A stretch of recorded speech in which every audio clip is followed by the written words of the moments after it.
Nos encontramos en la penúltima clase ya de nuestro curso Instrumentos en las manos del Redentor. Y espero que de verdad el curso nos esté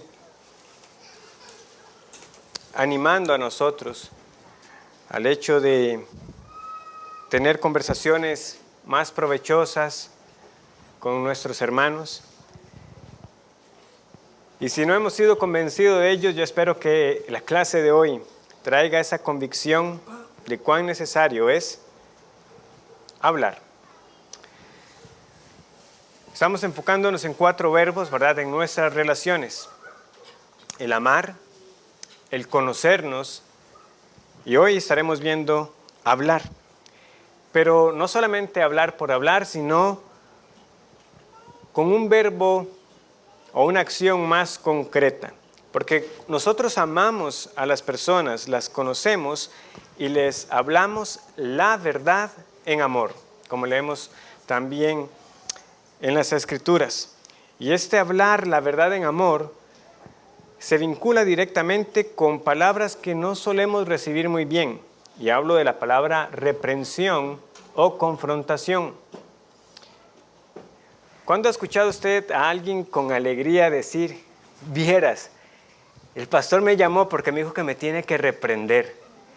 Entonces estoy esperando la cita, es mañana. No espero el momento de sentarme con el pastor porque me dijo que tenía unas palabras de reprensión para mí. Si somos francos, la reacción de muchos, lo primero que van a pensar si el pastor les dice, vea, tenemos que hablar, es, ¿qué será? ¿Qué fue lo que hice? Y empiezan a hacer recuentos en su cabeza, ¿verdad? A ver si es que están metidos en un problema serio o de verdad, ¿qué será lo que el pastor quiere decirme? En lugar de decir con el salmista que el justo me castigue será un favor y que me reprenda será un excelente bálsamo que no me herirá la cabeza. Eso es el Salmo 141:5. Y que me reprenda será un excelente bálsamo. Y hermanos, de verdad nosotros tenemos que cuestionar esa actitud que podemos tener al hecho de que alguien nos tenga que llamar a cuentas, a llamar para decirnos algo. Como les digo, siguiendo en esa misma línea de a veces cómo tomamos el hecho en particular con los pastores, es que veo que ocurre este tipo de reacción de cuando nos tienen que llamar para decirnos algo. Hubo una época antes de que aprovecháramos todo el salón principal, que el púlpito estaba un poco más adelante, entonces a uno de los costados teníamos la oficina pastoral. Y podíamos estar un miércoles o un domingo, varios hermanos por acá hablando, y en eso podía salir, particularmente uno de los pastores, se asomaba por la oficina y llamaba a alguien. Jolanito, venga. Todos eran como, ¿verdad? Bueno, le tocó, ¿verdad? Entonces, incluso hasta ahora, yo lo noto en conversaciones que a veces dicen algo como eso, ¿verdad? Y si no, le vamos a decir al pastor. Obviamente lo dicen conmigo al frente como a modo de dar a entender de que fuera como una especie de amenaza o algo así, ¿verdad? Hermanos, yo sí espero que hablar con los pastores siempre transmita un sentido de autoridad. O sea, sería preocupante que a nadie le incomodara o inquietara tan solo el hecho de que los hombres que el Señor ha puesto a cuidado de sus almas no tengan algo que transmitir. Pero debemos dejar realmente de lado la imagen negativa de la amonestación y de la confrontación, porque solemos asociarlo con muchas cosas menos como que es realmente un acto de amor. Y sin embargo está la palabra que la Escritura utiliza. Y recientemente, en algunas semanas que he estado tratando con algunos, les he dicho, si tuviera otra palabra, usaría otra palabra, pero no hay otra palabra. O sea, es confrontación, es reprensión, es llamar a otra persona y enfrentarla con algo que ha pasado, usualmente con alguna situación pecaminosa. Y tenemos que reaccionar positivamente ante ella. Yo los invito a que busquemos entonces Levítico 19.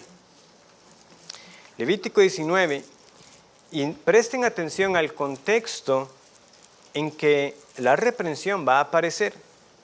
Levítico 19.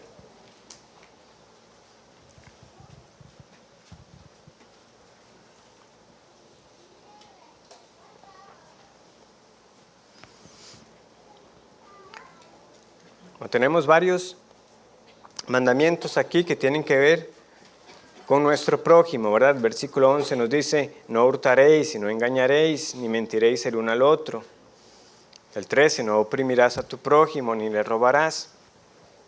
14, no maldecirás al sordo y delante del ciego no pondrás tropiezo, sino que tendrás temor de tu Dios. Yo, Jehová. Versículo 15, no harás injusticia en el juicio, ni favoreciendo al pobre, ni complaciendo al grande. Con justicia juzgarás a tu prójimo. No andarás chismeando entre tu pueblo. No atentarás contra la vida de tu prójimo, yo Jehová. No aborrecerás a tu hermano en tu corazón. Razonarás con tu prójimo para que no participes de su pecado. No te vengarás, ni guardarás rencor a los hijos de tu pueblo, sino amarás a tu prójimo como a ti mismo, yo Jehová.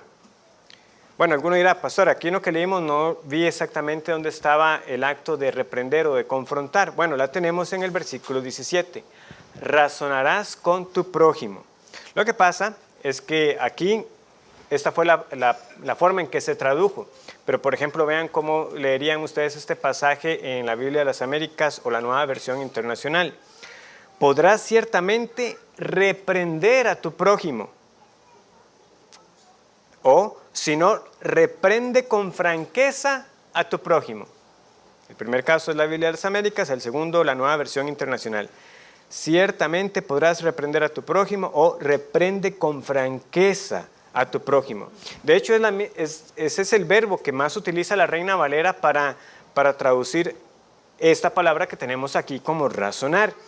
Varias veces que leemos en Proverbios la palabra reprender, es este término que tenemos aquí, el de razonar con el prójimo. O como el que justamente citaba, el del Salmo 141, ¿verdad? Que es un bálsamo excelente el que alguien me reprenda. Vean, por ejemplo, Proverbios 28, 23. El que reprende al hombre hallará después mayor gracia que el que lisonjea con la lengua. Lisonjear es mentir, ¿verdad? Entonces, el que reprende al hombre hallará después mayor gracia que el que miente. El punto es que en el contexto de Levítico 19 se están desarrollando, ¿verdad?, varios deberes para con nuestro prójimo. Así como nosotros no nos mentimos, no debería ser, ¿verdad?, lo que caracteriza nuestra relación con los demás, el hecho de la mentira, el del robarle, el de buscar venganza, el de chismear.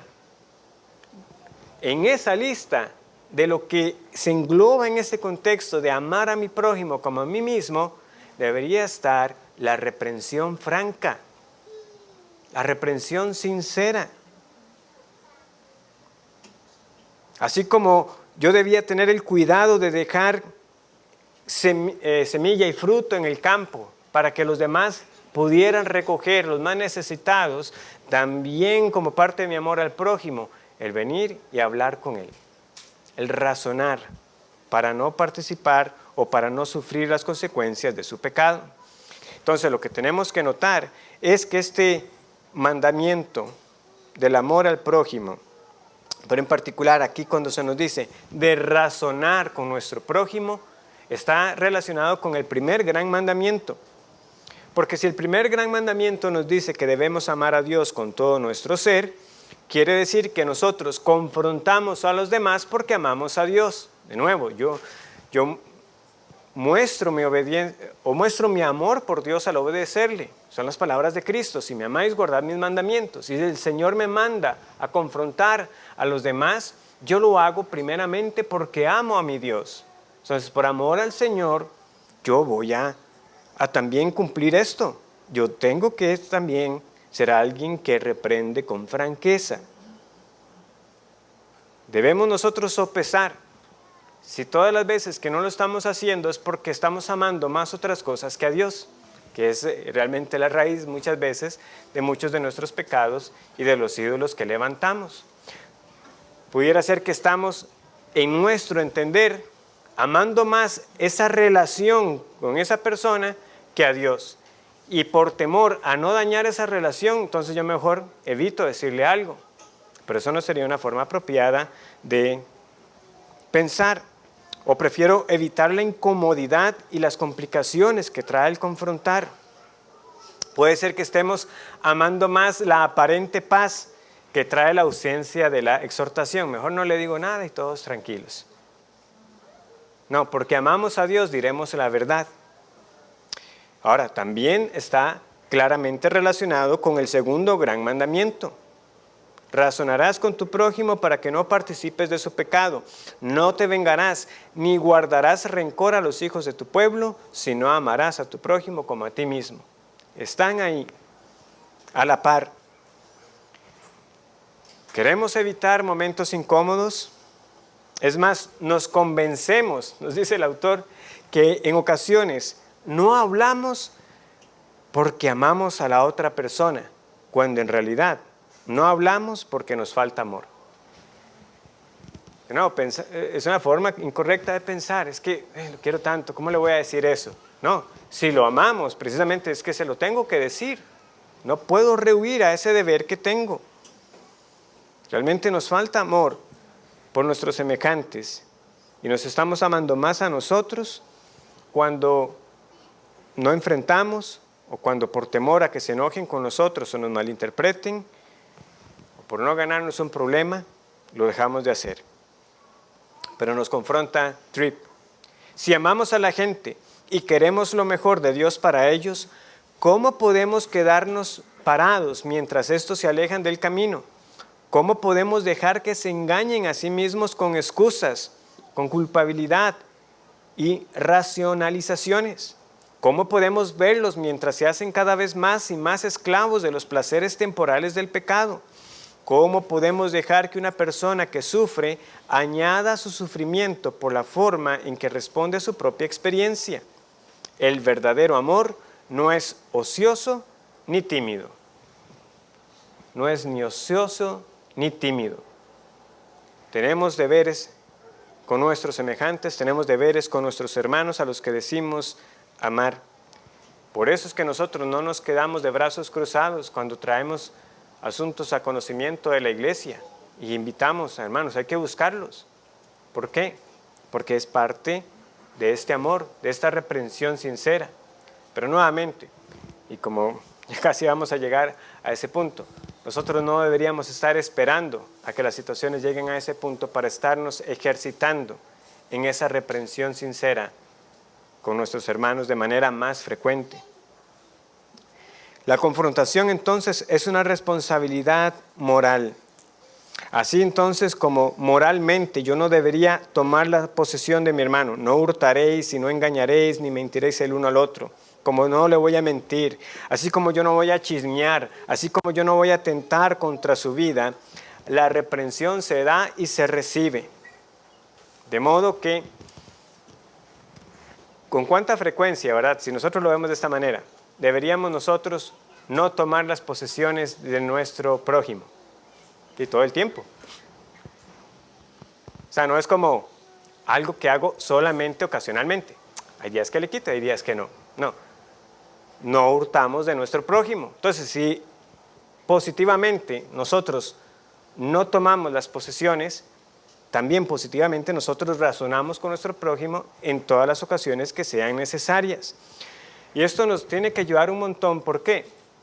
Porque en lugar de nosotros ver que tengamos grandes momentos de confrontación, ¿verdad? Como, bueno, el próximo jueves a las 8 de la noche lo voy a citar y le voy a decir todo lo que tengo que decirle.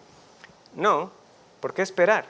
Un gran momento de confrontación, si nosotros lo estamos cultivando con frecuencia. De esa manera vamos a tener más bien más mini momentos, donde lo que hay que decir se dice y no pasa nada. Yo sé que mi hermano me lo está diciendo con franqueza y porque me ama. Porque hay que notar esto, vean que dice el versículo 17, razonarás con tu prójimo para que no participes de su pecado. Es que la reprensión sirve para poner un freno. Si yo dejo pasar las cosas, pudiera ser que la persona, estando ciega a su propia falta, o que está ignorando que cierta situación es pecaminosa, va a continuar haciéndolo contra el Señor. Yo debería entonces venir y hablar. Y en el momento que lo hago, estoy poniendo un freno. Yo como instrumento del Señor estoy haciéndole ver algo que tiene que corregir en su vida. Cuando un pecado es de mi conocimiento, negarnos a hablar es desobedecer al Señor. Obviamente yo no lo hago asumiendo el papel de juez, Dios es el único juez, ni tampoco lo hago siendo la conciencia del otro.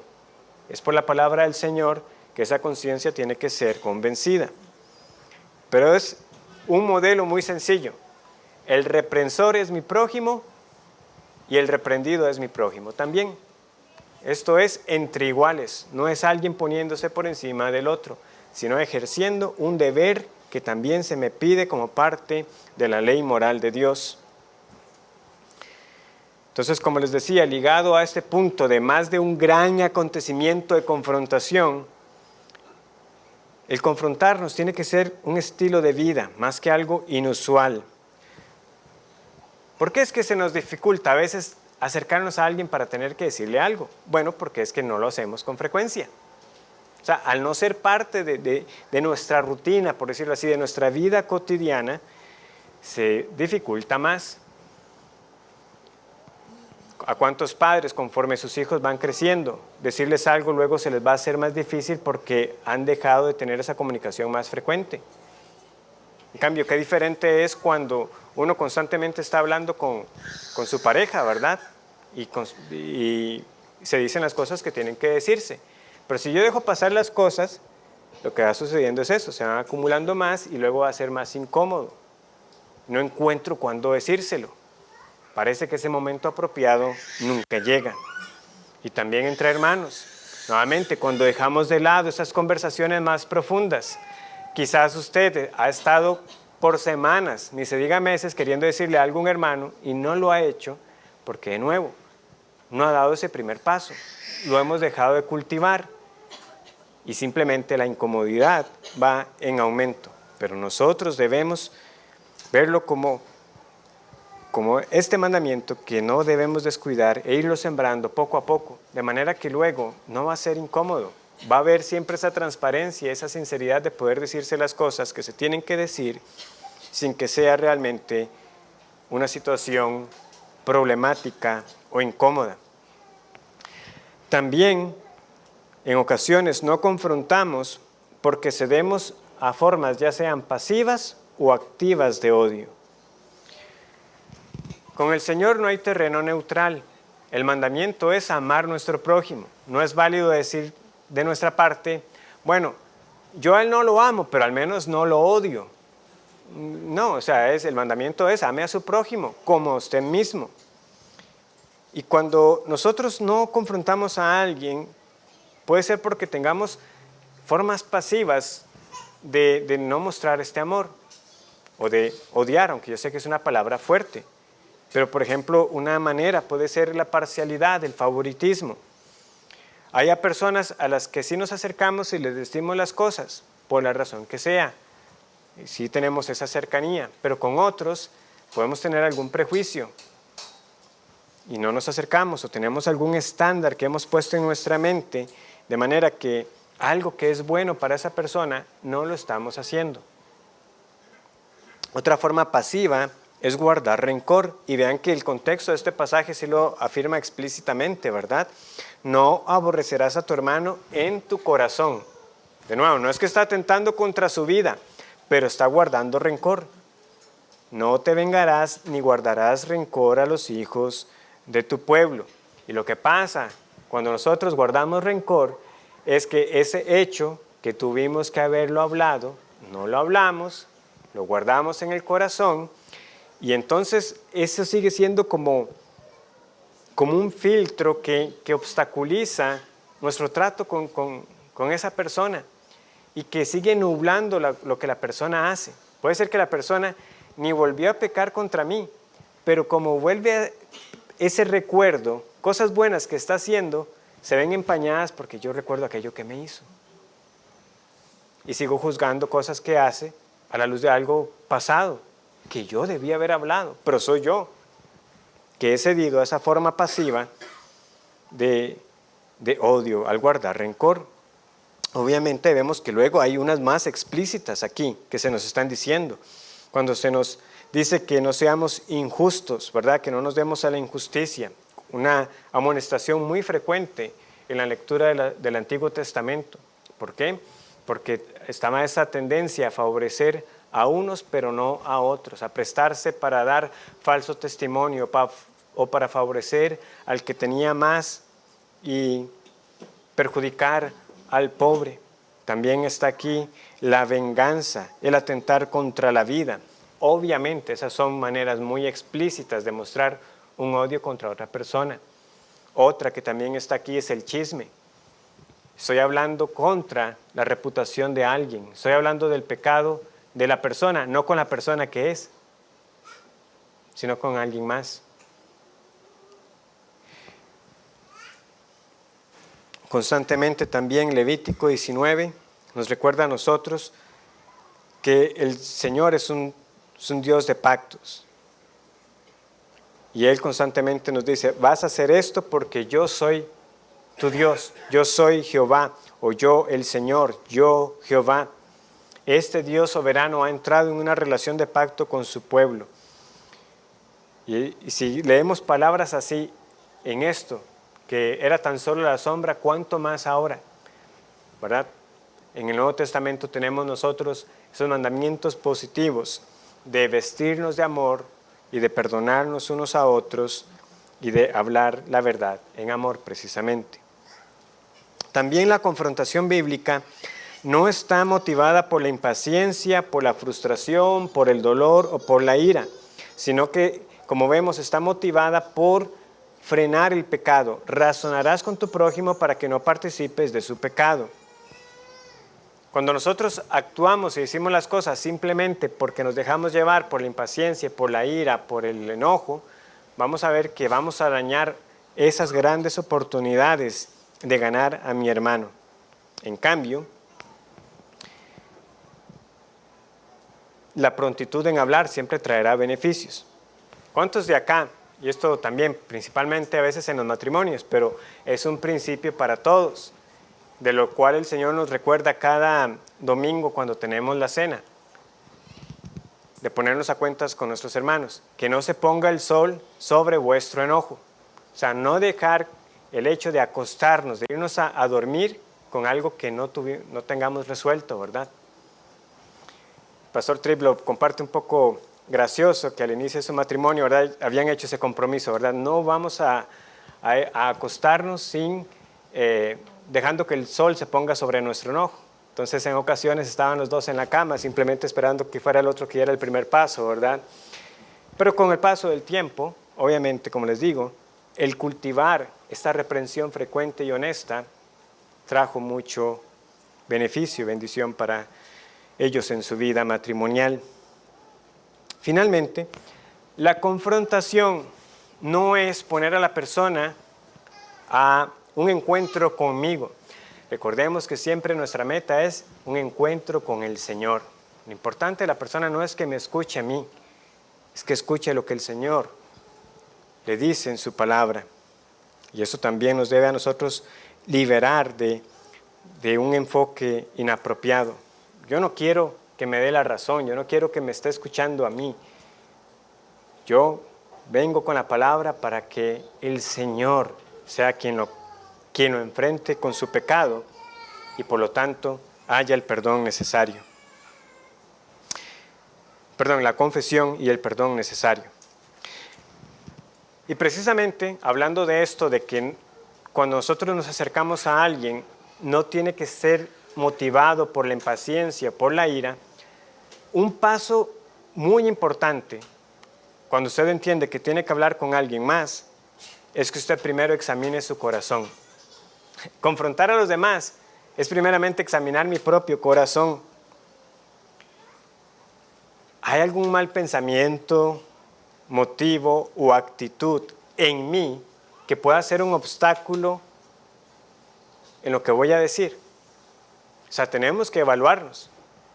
De nuevo, no se trata de mi justicia, o no lo estoy haciendo por amargura, por un espíritu de condena, de superioridad.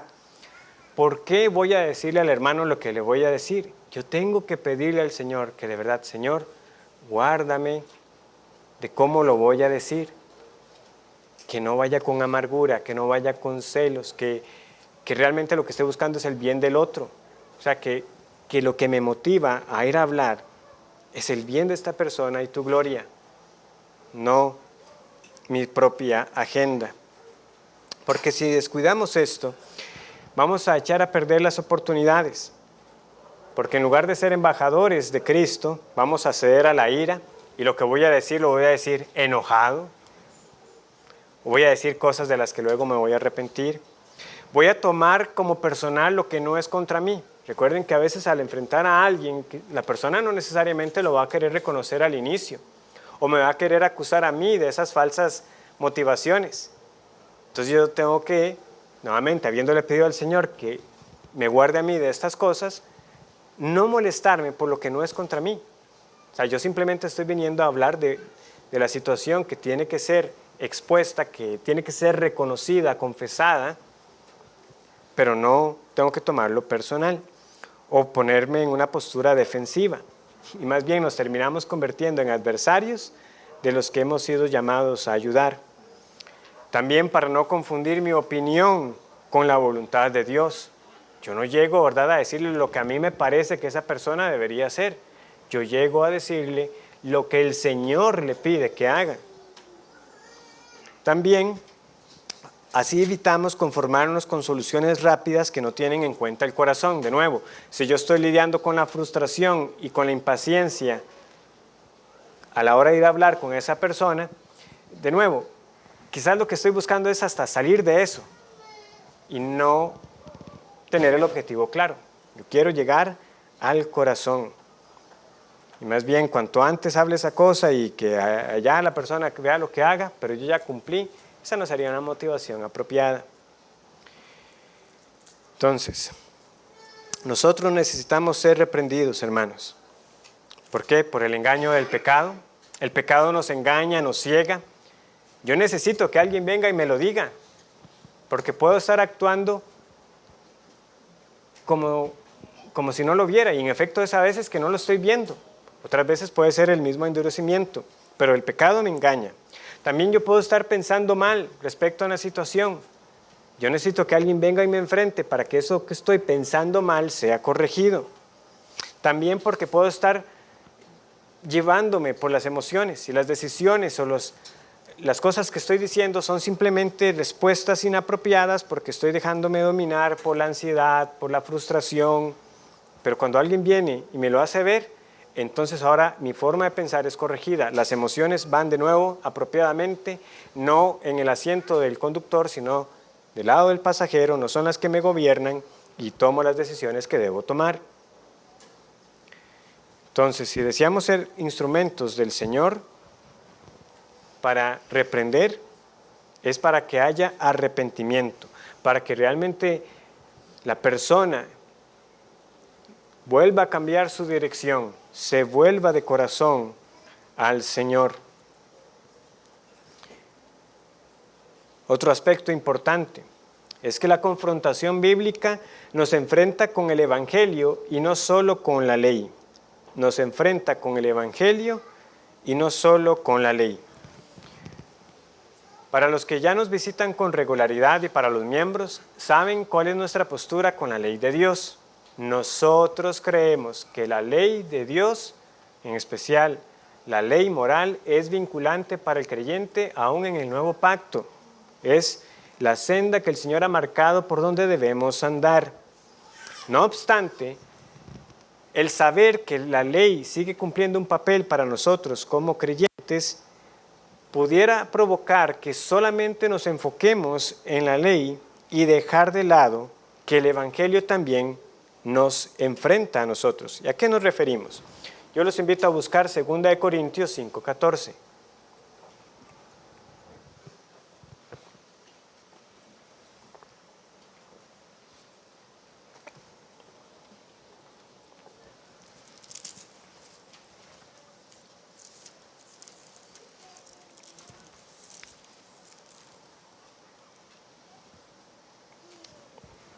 Segunda de Corintios 5:14.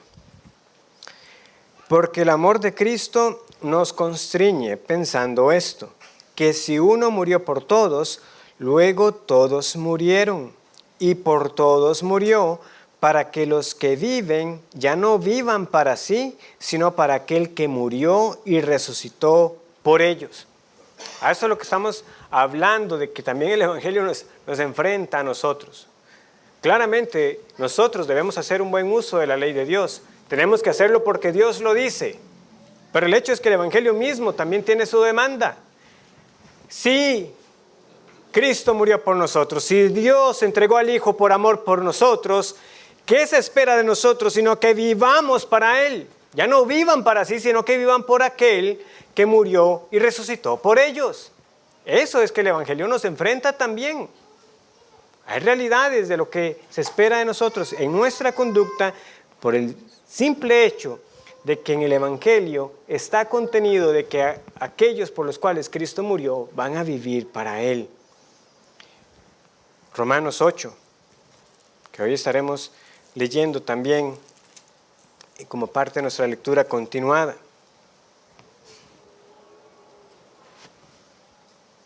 Tenemos la consolación del Evangelio, pero también tenemos las demandas del Evangelio. Como otras veces lo hemos dicho, tenemos esos indicativos, ¿verdad? ¿Qué es lo que Dios ha hecho? Pero luego tenemos los imperativos. Ahora, ¿qué tenemos que hacer? ¿Verdad? Andar dignos según la vocación con la que hemos sido llamados. Dice Romanos 8:1. Ahora pues, ninguna condenación hay para los que están en Cristo Jesús, los que no andan conforme a la carne, sino conforme al Espíritu. Porque la ley del Espíritu de vida en Cristo Jesús me ha librado de la ley del pecado y de la muerte. Porque lo que era imposible para la ley, por cuanto era débil por la carne, Dios, enviando a su Hijo en semejanza de carne de pecado y a causa del pecado, condenó al pecado en la carne, para que la justicia y la ley se cumpliesen en nosotros, que no andamos conforme a la carne, sino conforme al Espíritu. Porque los que son de la carne piensan las cosas de la carne, pero los que son del Espíritu en las cosas del Espíritu. Porque el ocuparse de la carne es muerte, pero el ocuparse del Espíritu es vida y paz. Por cuanto los designios de la carne son enemistad contra Dios, porque no se sujetan a la ley de Dios, ni tampoco pueden. Y los que viven según la carne no pueden agradar a Dios. Mas vosotros, pero ustedes, ¿verdad?, no vivís según la carne, sino según el Espíritu, si es que el Espíritu de Dios mora en vosotros. Y si alguno no tiene el Espíritu de Cristo, no es de él. Pero si Cristo está en vosotros, el cuerpo en verdad está muerto a causa del pecado, mas el Espíritu vive a causa de la justicia. Y si el Espíritu de aquel que levantó de los muertos a Jesús mora en vosotros, el que levantó de los muertos a Cristo Jesús, vivificará también vuestros cuerpos mortales por su Espíritu que mora en vosotros. Así que, hermanos, deudores somos, no a la carne, para que vivamos conforme a la carne. Porque si vivís conforme a la carne, moriréis. Mas si por el Espíritu hacéis morir las obras de la carne, viviréis. Muy bien.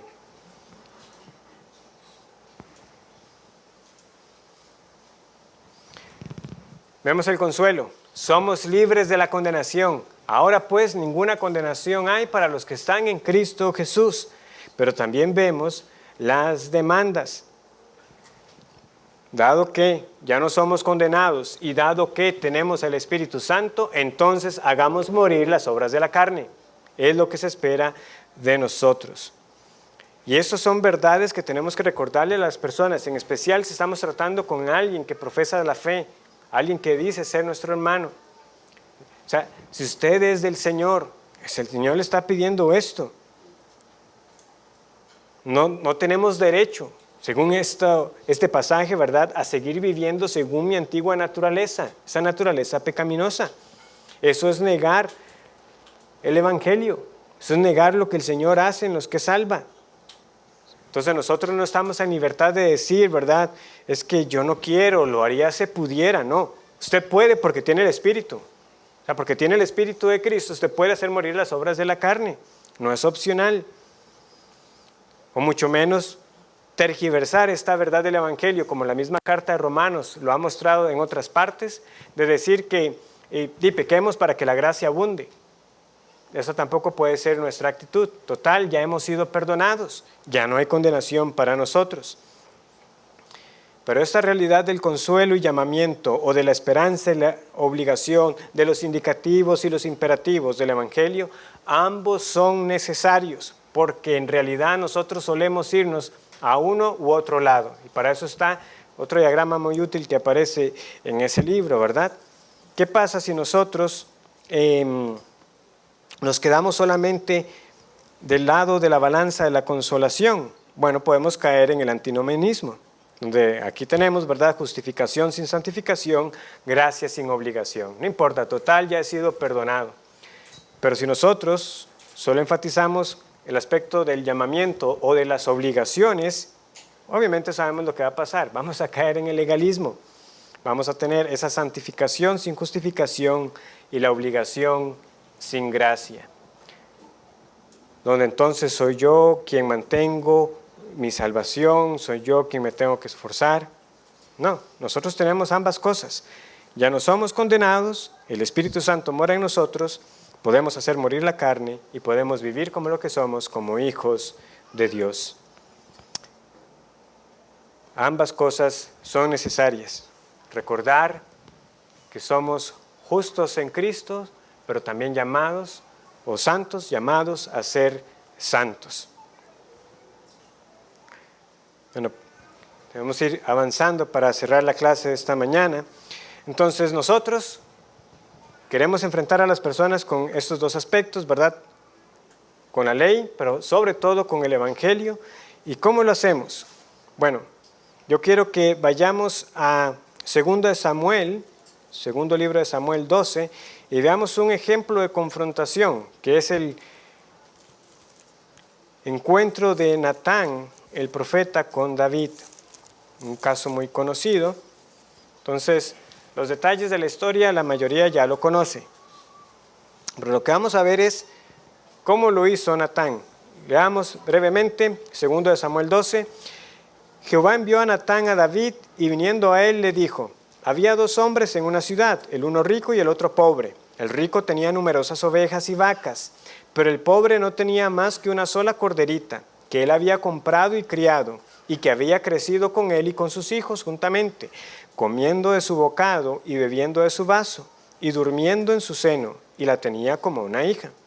Y vino uno de camino al hombre rico, y éste no quiso tomar de sus ovejas y de sus vacas, para guisar para el caminante que había venido a él, sino que tomó la oveja de aquel hombre pobre, y la preparó para aquel que había venido a él.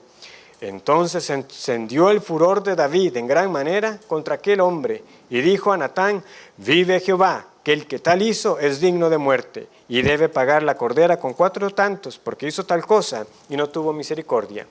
Entonces dijo Natán a David: tú eres aquel hombre. Así ha dicho Jehová, Dios de Israel: yo te ungí por rey sobre Israel, y te libré de la mano de Saúl. Versículo 9. ¿Por qué pues tuviste en poco la palabra de Jehová, haciendo lo malo delante de sus ojos? A Urías Heteo heriste de espada y tomaste por mujer a su mujer, y a él lo mataste con la espada de los hijos de Amón.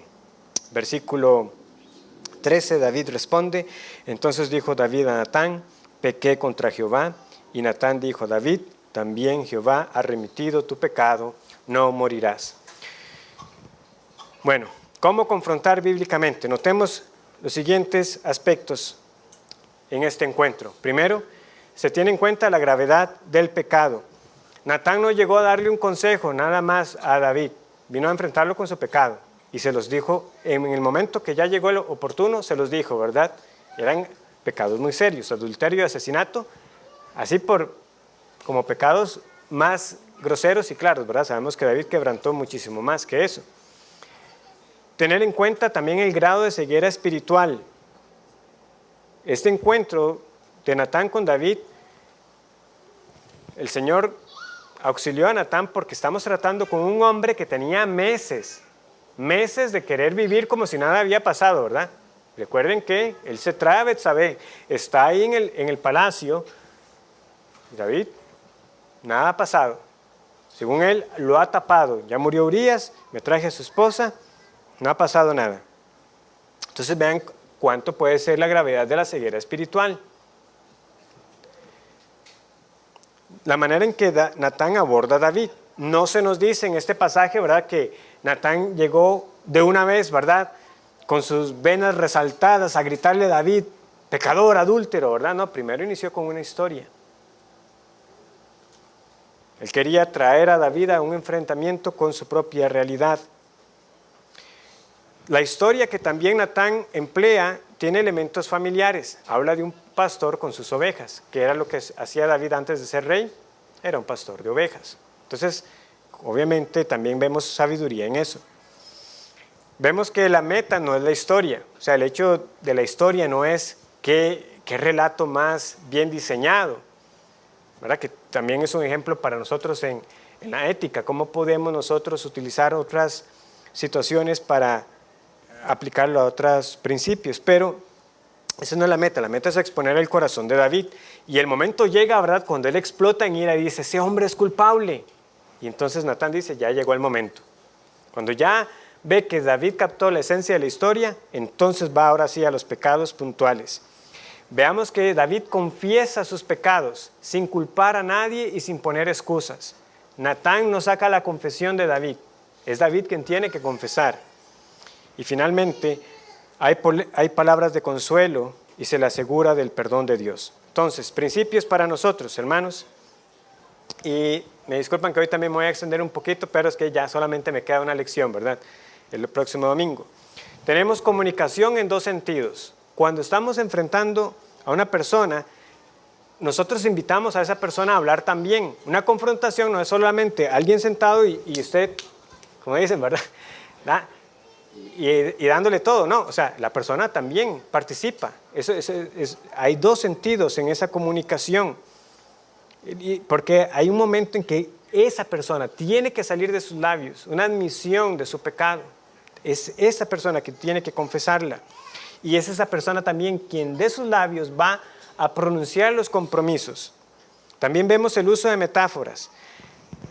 Nosotros no necesariamente tenemos que usar una historia tan elaborada como la de Natán, pero precisamente porque estamos conociéndonos, ¿verdad?, como es parte de esos verbos también que estamos enfatizando, vamos a conocer aspectos de la vida de esta persona, que yo tengo que decir, ¿qué puedo usar de la vida de esta persona, que ahora que la conozco, de su pasado, de su trabajo, para expresarle el punto que quiero?